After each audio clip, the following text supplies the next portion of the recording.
Backyard Konvos Podcast.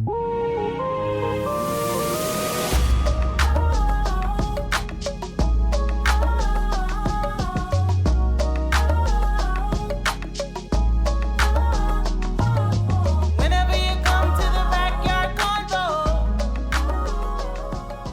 Whenever you come.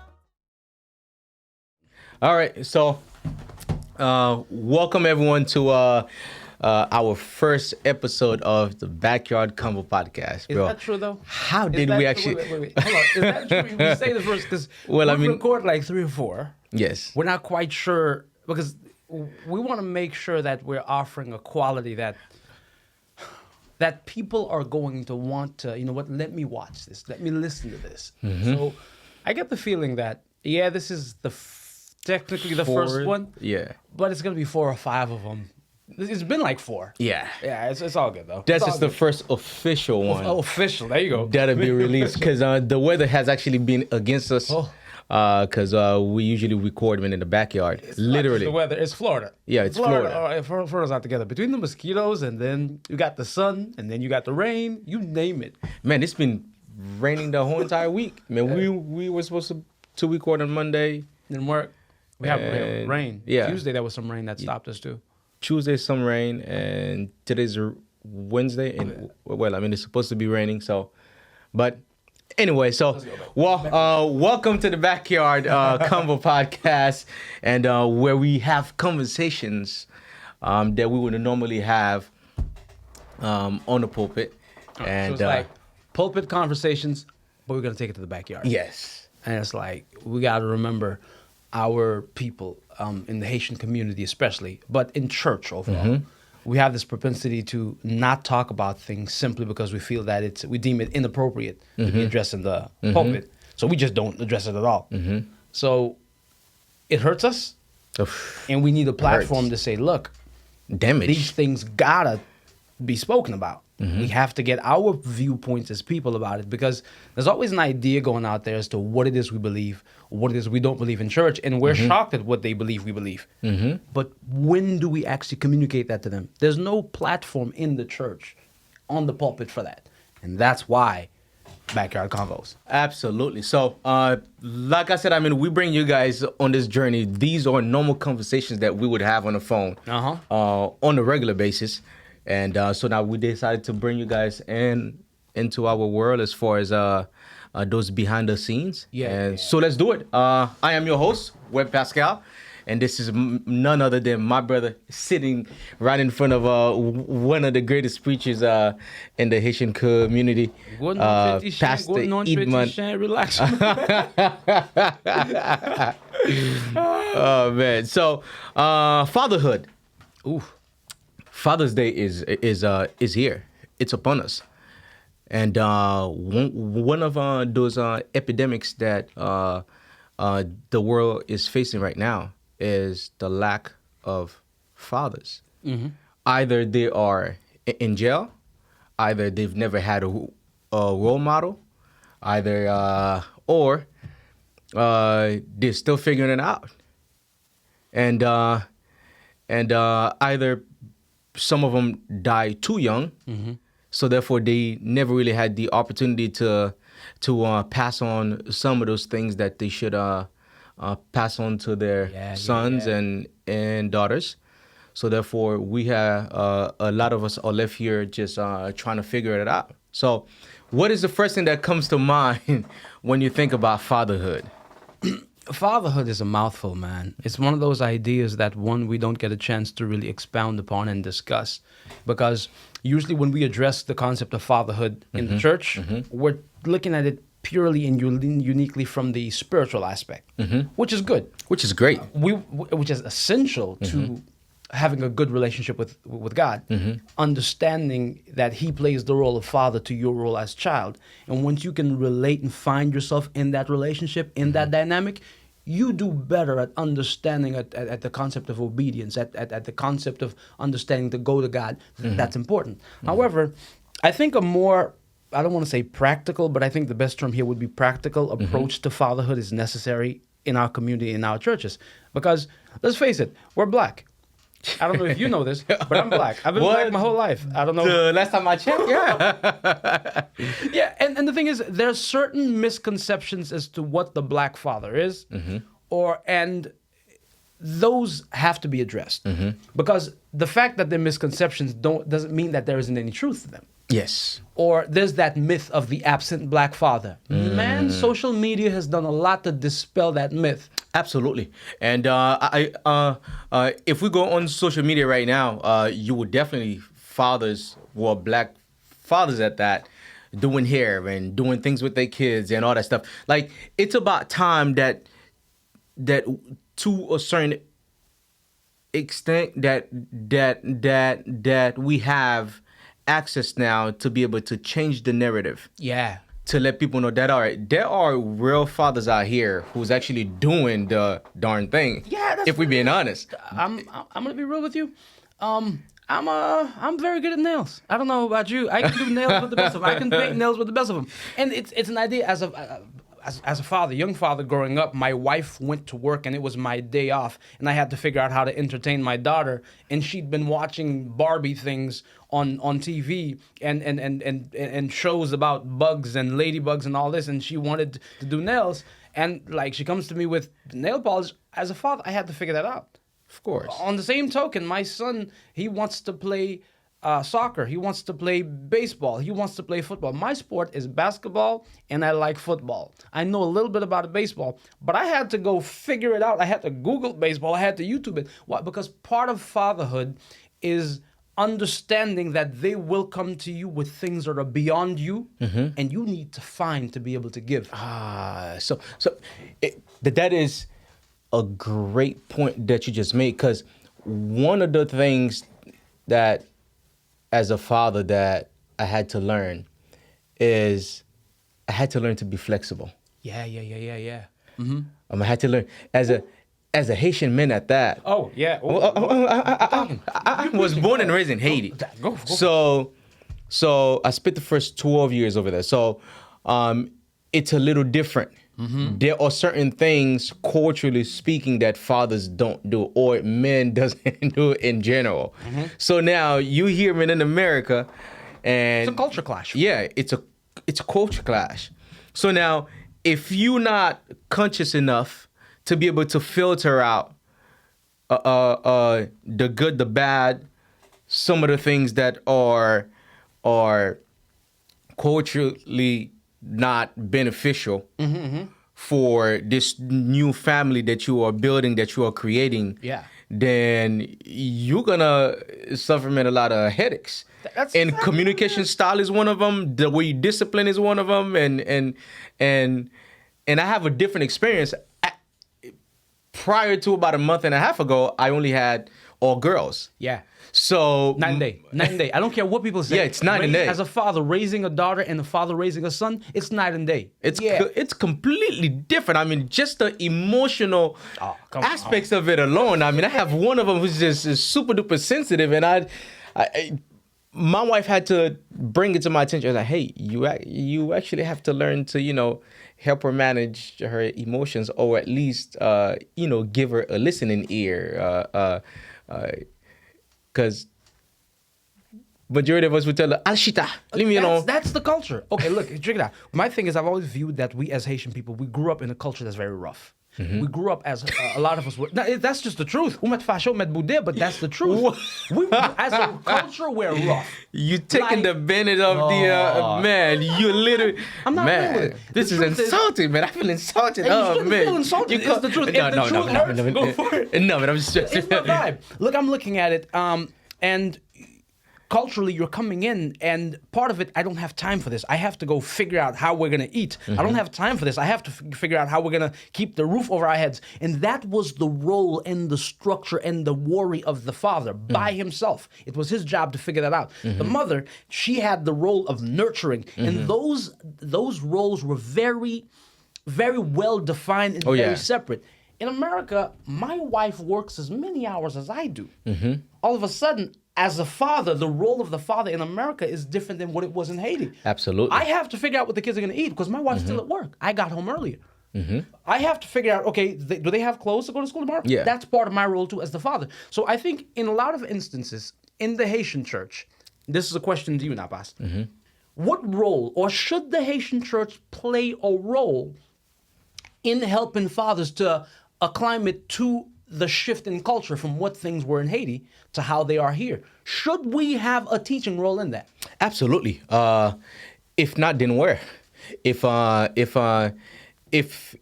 the church is the big family, or that that institution where you know we are receiving our spiritual feedings and things of that nature, but we are not just spiritual beings. There are natural aspects of this life that we are living in. So therefore, you cannot just only attack the spiritual things, but you also have to deal with some of the natural problems and issues or conflicts that the congregation is actually dealing with. And one of those things is it's difficult when you've been doing something for a very long time, for a Haitian dad at that, or for anybody to actually change out of, or to literally step away from their norms, all of their habits.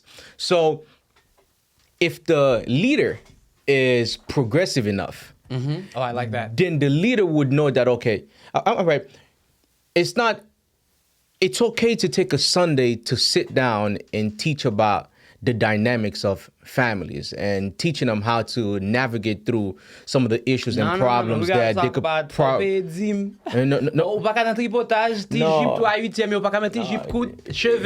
That's what we gotta vibe. Some of those things, it's not that they're not important, but you have to understand. There's a place and time. There's a place and time. For everything. So those issues could no longer go unnoticed. Like, you could literally, okay, this is Family Sunday, and we are coming to church. Worship is about an hour and a half, and afterwards, after you preach or teach about family and motherhood and fatherhood and the kids and things like that, you either have a picnic outside, or you either have lunch with, or you send them out and be like, hey, fathers or I encourage you to take your wife to brunch or to lunch this Sunday. Go sit down at a restaurant, sit down and have lunch. Or I'm gonna have to interrupt you because you're doing something crazy here, and you're really you're poking my Haitianness right now. You're just poking my Haitian. Okay, because I feel like you're asking for us to reconceptualize the church. Absolutely. And to go away from our traditions and say that, look, for years and for eons, the Haitian church, the black church to some degree, has been doing things this way. We have to flip it and begin to address some of the issues that are that are real problematic. Chief among them, the lack of family structure, starting at the head, which would be the father. And in order to do that, one, we need to have leaders that are progressive, that don't feel if they spend one Sunday and didn't preach about how you're going to heaven, but rather how it is you're supposed to maintain your family, how you're supposed to nurture the family that God blessed you with on earth. If they do that, somehow they've done a great disservice to the kingdom. See, that's the issue. There is this dynamic. The reason why things like fatherhood is not addressed in our churches, in our pulpits, is because we feel that if we spend a Sunday and we didn't tell them, Wabeni, or you're about to be blessed, or if we don't say Wabeni, Upal nan ciel, this and that, we did not preach the gospel. But doesn't the gospel extend beyond just you're going to heaven? What about on earth? That preparation for life on earth. It's okay. So here's one thing I've come to understand, right? If the father is the foundation of the family, so if there's a crack in the foundation, the whole entire house will suffer, will pay the consequences. So we have a lot of women in the church. Yeah. I think we as leaders have to get to a point where we have to get strategic with the way even that we teach or preach, because the way that we respond to teachings, we respond to logic. Yes. We have to understand why this is this way. We have to, whereas with women, the emotionalism will, play part a bit and things like that. I'm only wording it that way. I'm tiptoeing around You're it. tiptoeing around something. But the reality is, I know 2 churches that they have more than 50% males as members. Wow. Yes. I don't think I know of one. Yes. So I think we need to literally deal with the issue of how sometimes things could be feminized. Oh, okay. Which is But see, that's just it. It's a concept that in our society, to phrase that women and men interpret different stimuli differently is somehow insulting to women in some way, shape, or form. Now, mind you, there's a tradition of it being phrased that way. Yeah. But you can't. I think the problem becomes, you know what? I think we're getting off course. We're getting off course. I want to we're make gonna sure. get back. We're gonna get back. Let's just see if we can get back on track as to fatherhood specifically, as to how it is that we have fathers who are ill-equipped to be fathers, yet they're fathers, and what we're doing about it. Can we even call them fathers? But here's the thing. By definition? Their version of fatherhood, Yeah. but it doesn't apply to what a father is. So we can make a case that they're not fathers because you can't have the title. The title doesn't really apply to you unless the function is there. So you have to be fathering to be a father. So there's a position and a function factor that comes to play. Exactly. Other than that, then it's you're just a sperm donor. We have a whole bunch of sperm donors because the reality is, as a father, if you founded something, you should be able to sustain it. Yeah. You should be able to nurture it to a point. You should be able to have some kind of structure around it, and you should be able to provide for it. Yeah. Because what I mean by providing, it's not just from a financial standpoint. Yeah. But I'm talking about providing a spiritual covering and providing spiritual guidance emotionally and from a intellectual standpoint too. Yes, sir. Because you're supposed to be the teacher of your home. And I think a lot of us struggle in that area because sometimes we lack the role models. Okay, and that's where I want to go. Because, okay, there's this idea that's been in our community. It's not on the fringes, but it's not well known that if you go back a few generations for the fathers that we've had, especially in our community, quite a few of the young men growing up in our community did not grow up with their fathers. Why? Because for a period of time in the 90s and to 2000s, there was a lot of us that were born in Haiti. We had a mass exodus of fathers who left children and wives back home, but had to leave the country in order to survive because things were just that bad. I was one of them. So was I. So for the first 6-7 years of my life, I didn't grow up with my father. I grew up with my grandfather, thank God. So I did have male role models, but it wasn't my father. Now imagine if I didn't have uncles and my grandfather available to me. So I would grow up in a household where my most formative years, I didn't have that male role model. So later on, of course, I would maybe come in and but I didn't have an instinctive, intuitive understanding of what the father was. Now, that is to us specifically from the islands. Now, if we take it differently, in America, there was another phenomenon at around the same time, maybe a little earlier than that, where you had that war on drugs. That war on drugs, what it did essentially was take a lot of black fathers. I'm not justifying the sale of drug or anything along those lines. I'm just looking at the reality of it. That it took quite a few fathers out of the household. So a lot of these young men, they were growing up. Daddy was in jail. That's an entire generation of young men. So you have right there two entire some of them coming from the island, some of them coming out here. Now they're all in this community together who did not get a chance to grow up with a father. And now they found themselves to now they have a child they have to father. How do you father when you didn't have a father? The spiritual answer is go to God.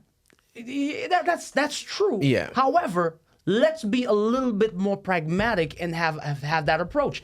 We need to have these conversations in the community to teach these young men, look, you need to understand where your lacking is. You did not have a father. That means there are some concepts about fatherhood that are not intuitive to you that you need to find out. That means our men's teams need to have these things where they're addressing the concept of fatherhood, where they are talking about the simple and basic things that you and I assume every father know.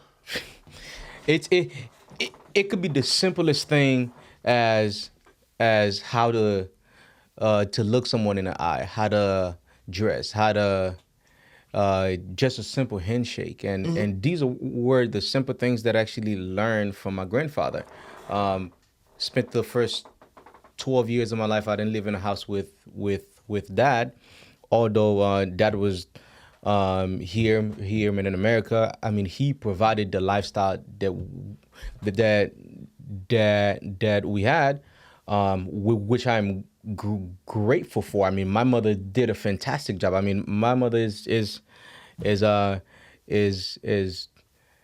one of my heroes. Exactly. So, but as wonderful as my mom is, there are things that I couldn't learn from my mother, or she didn't know to even, address those things. And I'm realizing that when you live in a home with both parents, it provides this balance and this stability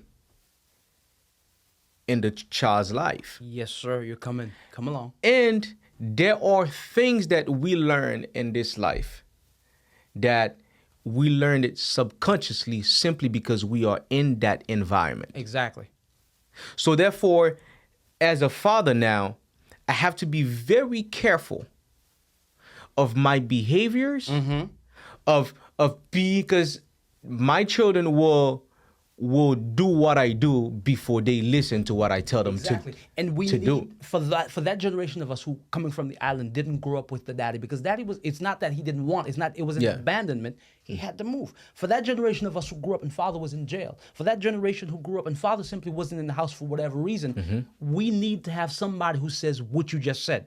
Absolutely. That idea of you being taught how to father. Fathering is not just about coming in and saying, but they need to see you do. You have to model that behavior. I mean, I had to change some of my behaviors been around the house. Yeah. And one of those things was yelling.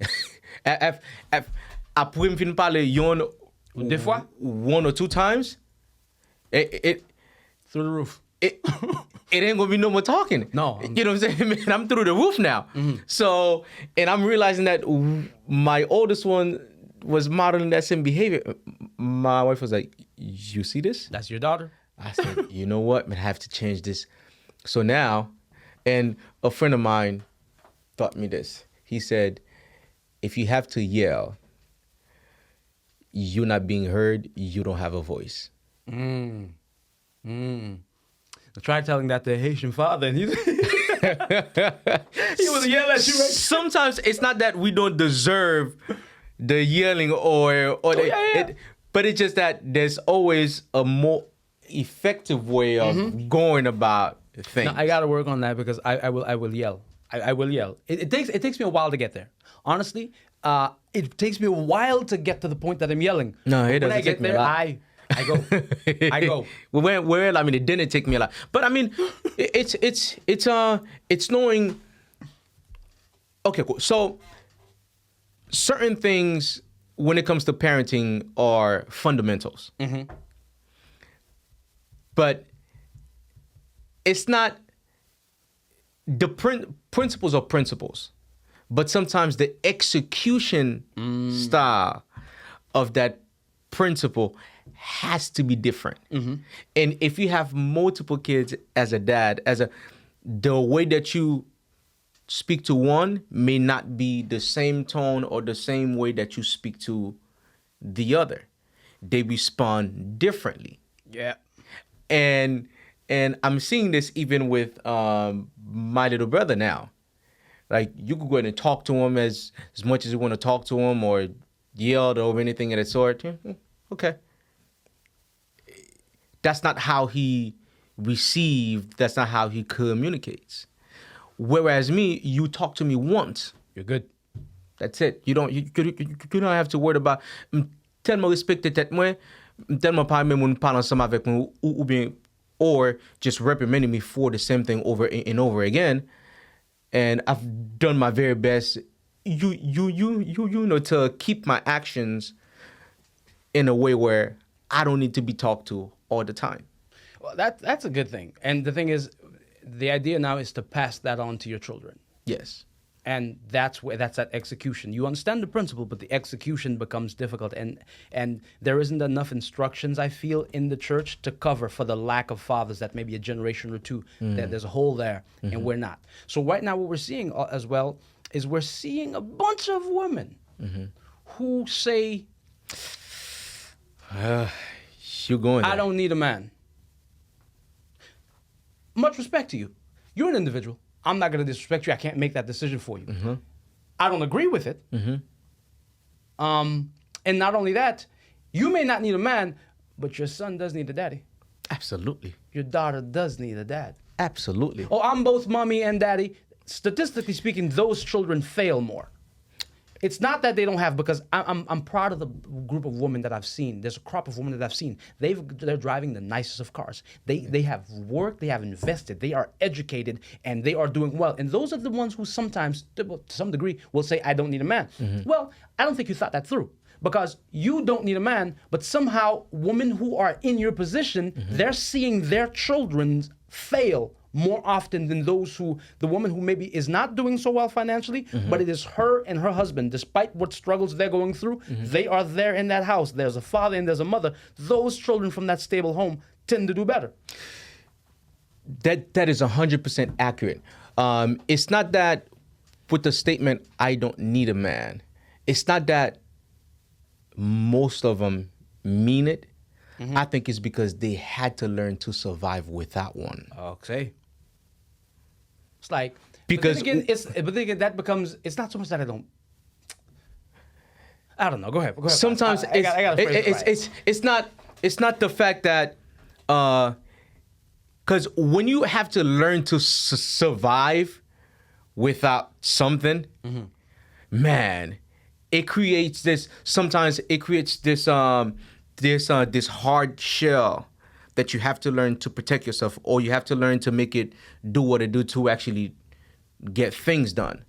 Because the truth and the reality is, I don't think there's any mothers or any that wants to play both mom and dad. Yeah. It's a tough role to play. Just that, or just mom alone is hard enough. Just mom alone is enough. And to try to play dad too, or that is tough. It's a man and a woman is supposed to complement each other. That's biblical. That's a biblical principle, right? There should be no competition whatsoever as far as between a man and a woman, or who makes the most amount of money, who does this, who does. Listen. There are things.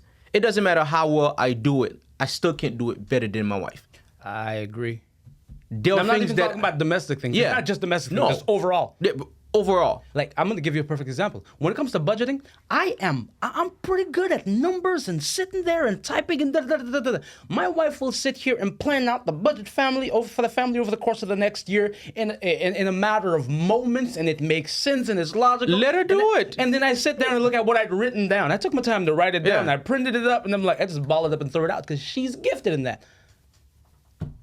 That's what it is. So to each their own. And I think when we come to understand past the idea of us just working to complement each other, we will become a better unit. That means she makes me a better father, and I will make her a better mother because I'm complimenting her, and she can do her thing.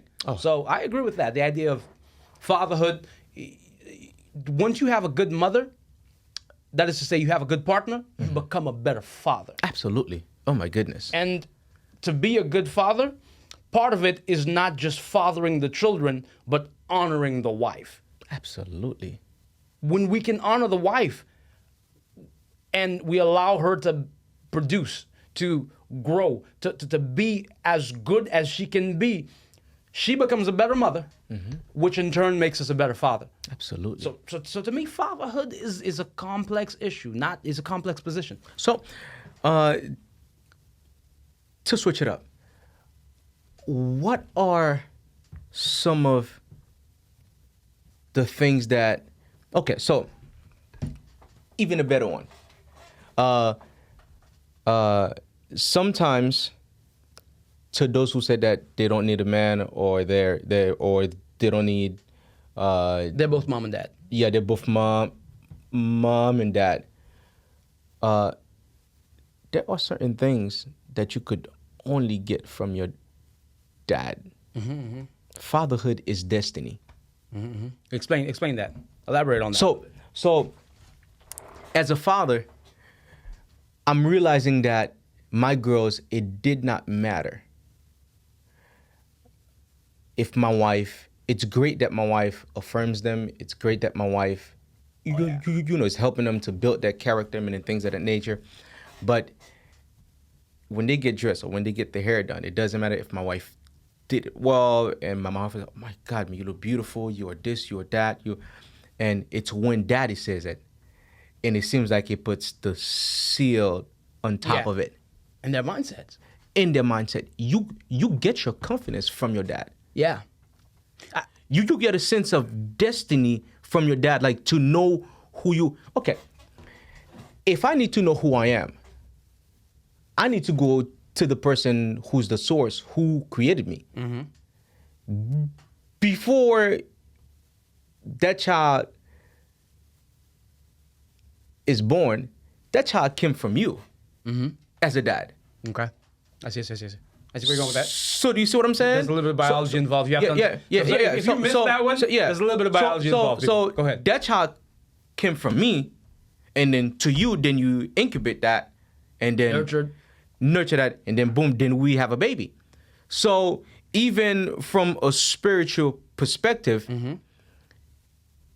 if you want to know who you are, if you want to know who the very reason why you were created,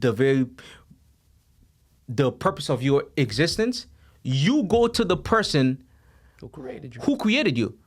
You need to find out what they had in mind for them to go ahead and come up with this beautiful masterpiece. Yeah. So that's why it is important for us as fathers that we need to know who we are.